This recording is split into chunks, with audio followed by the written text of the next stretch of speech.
ರಾಗ ಕಲ್ಯಾಣಿ. ನಮೋऽस्तु ದೇವಿ ಭೃಗುನಂದನಾಯೈ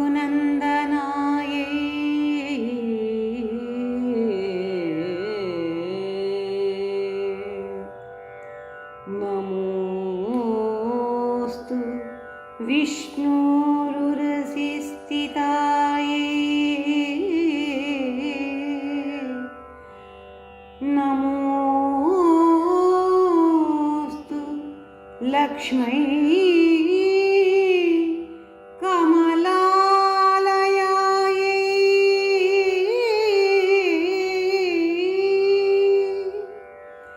ನಮೋऽस्तु ದಾಮೋದರ ವಲ್ಲಭಾಯೈ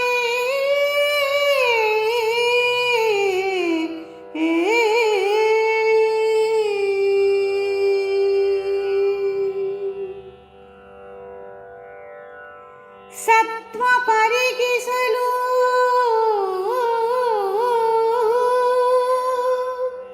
ಮೂದೇವರನ್ ಬೋಧೆದ ಮಹತ್ವದ ತಪಸ್ವಿ ಭೃಗು ಮುನಿಪನಿಂದನ್ ಜನ್ಮವೆತ್ತಳಿಗೆ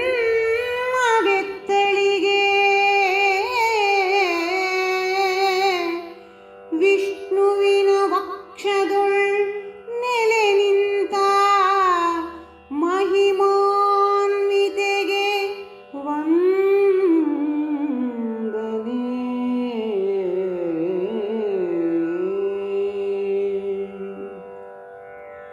ಮತ್ತೆ ಪಾಗಡಲಿನಿಂದ ಒಗೆದು ಲಕ್ಷ್ಮೀ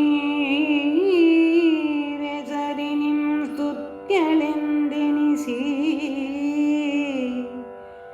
ವಿಖ್ಯಾತಳಾಗಿಪ್ಪ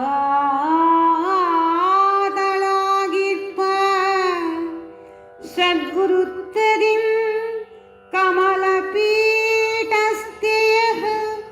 ದಾಮೋದರನ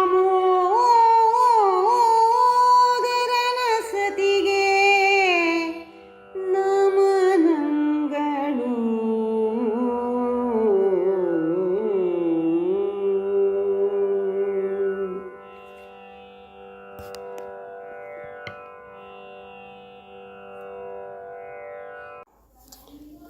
ನಮೋಸ್ತು ದೇವ್ಯೈ ಭೃಗುನಂದನಾಯೈ. ಭೃಗುನಂದನೆಯಾದಂತಹ ಭೃಗು ಮಹರ್ಷಿಗಳ ಮಗಳಾಗಿ ಅವತಾರ ಮಾಡಿದಂತಹ ದೇವಿಯಾದಂತಹ ನಿನಗೆ ನಮಸ್ಕಾರವಿರಲಿ ಅಂತ. ಈ ನಮಃ ಅನ್ನೋ ಶಬ್ದ ಬಹಳ ವಿಶೇಷವಾದಂಥದ್ದು. ಶಾಸ್ತ್ರಗಳು ಹೇಳುತ್ತೆ, ಓಂ ಸ್ವಾಹ ಸ್ವಧ ವಷಣ್ಣಮಃ ಏತಾನಿ ಪಂಚ ಬ್ರಹ್ಮಣೋ ನಾಮಾನಿ ಅಂತ.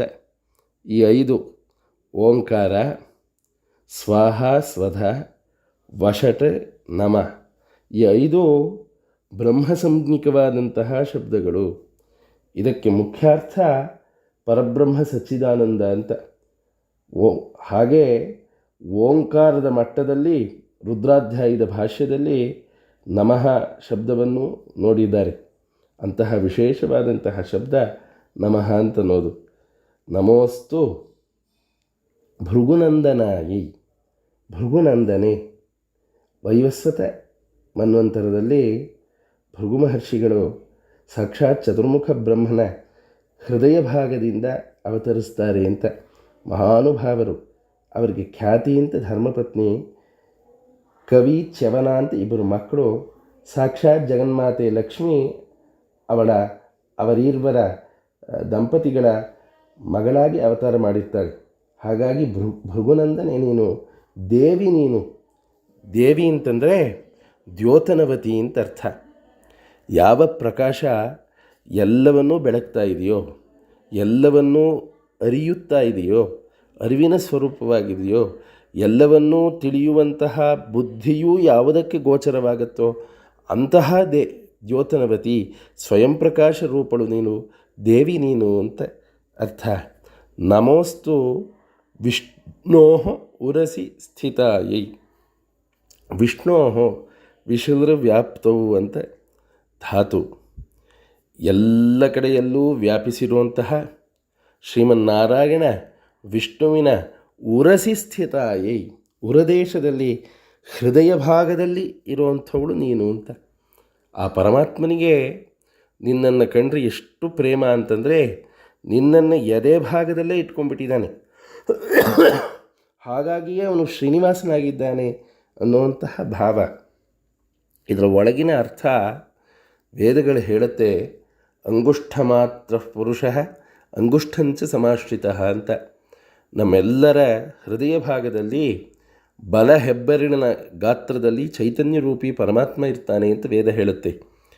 ಇಲ್ಲಿ ಆಚಾರ್ಯರು ಹೇಳ್ತಾ ಇದ್ದಾರೆ, ವಿಷ್ಣೋ ಉರಸಿ ಸ್ಥಿತಾಯಿ, ಎಲ್ಲ ರೂಪದಲ್ಲೂ ಇರುವಂತಹ, ಎಲ್ಲ ಕಡೆಯೂ ವ್ಯಾಪ್ತವಾಗಿರುವಂತಹ ಯಾವ ಒಂದು ತತ್ವ ಇದೆ ಅದರ ಉರಸಿ ಹೃದಯ ಭಾಗದಲ್ಲಿರುವಂತಹ ಸಚ್ಚಿದಾನಂದ ರೂಪ ಜ್ಞಾನಘನ ಸ್ವರೂಪೇ ಅದು ನೀನೇ ಆಗಿದ್ದೀಯ ದೇವಿ ಅಂತ. ಇದನ್ನೇ ಆಧರಿಸಿ ಕವಿಗಳು ಬಹಳ ಸೊಗಸಾದ ಶ್ಲೋಕಗಳನ್ನೆಲ್ಲ ಮಾಡಿದ್ದಾರೆ. ಒಂದು ಶ್ಲೋಕ ಹೀಗೆ ಬರುತ್ತೆ, ಒಬ್ಬಳು ಸುಂದರ ಸ್ತ್ರೀ ದಾರಿಯಲ್ಲಿ ಹೋಗ್ತಾ ಇದ್ಲಂತೆ. ಹೋಗ್ತಾ ಇದ್ದಾಗ ಪರಮೇಶ್ವರ ಸಾಕ್ಷಾತ್ ಶ್ರೀಮನ್ನಾರಾಯಣ ಅವಳನ್ನು ನೋಡಿದ್ನಂತೆ. ಎಷ್ಟು ಸುಂದರವಾಗಿದ್ಲು ಆಕೆ ಅಂತಂದರೆ ಸಾಕ್ಷಾತ್ ಲಕ್ಷ್ಮಿಯೇ ಅಲ್ಲಿ ಹೋಗ್ತಾ ಇದ್ದಾಳೆ ಅಂತ ನಾರಾಯಣನಿಗೆ ಅನ್ನಿಸ್ಬಿಡ್ತು.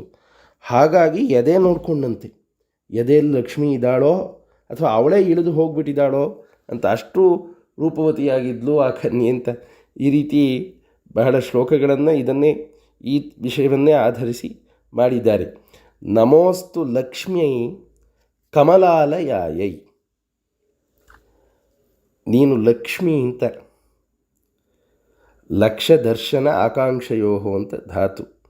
ಲಕ್ಷ್ಮಿ ಅಂತಂದರೆ ಲಕ್ಷಯತಿ ಪಶ್ಯತಿ ನೀತಿಜ್ಞಂ ಇತಿ ಅಂತ. ಅಂದರೆ ನೀತಿವಿದರನ್ನು ಲಕ್ಷ್ಯದಲ್ಲಿ ಇಟ್ಕೊಳ್ತಾಳಾದ್ದರಿಂದ ಅವಳು ಲಕ್ಷ್ಮಿ. ಅಂದರೆ ಲಕ್ಷ್ಮೀಂ ತನೋತು ನಿತರಾಂ ಇತರ ಅನಪೇಕ್ಷಂ ಅಂತ ಹೇಳುವಂತಹ ಸವಯದ ಸಂಪತ್ತನ್ನು ನೀತಿವಂತರಿಗೆ ಆದದ್ದರಿಂದ ಅವಳು ಲಕ್ಷ್ಮೀ ನೀನು.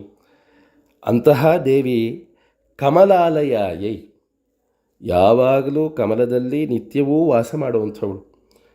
ಹಿಂದೆನೇ ಹೇಳಿದ ಹಾಗೆ ಕಮಲ ಅಂತನ್ನೋದು ಅದು ಜ್ಞಾನದ ಸ್ವರೂಪ.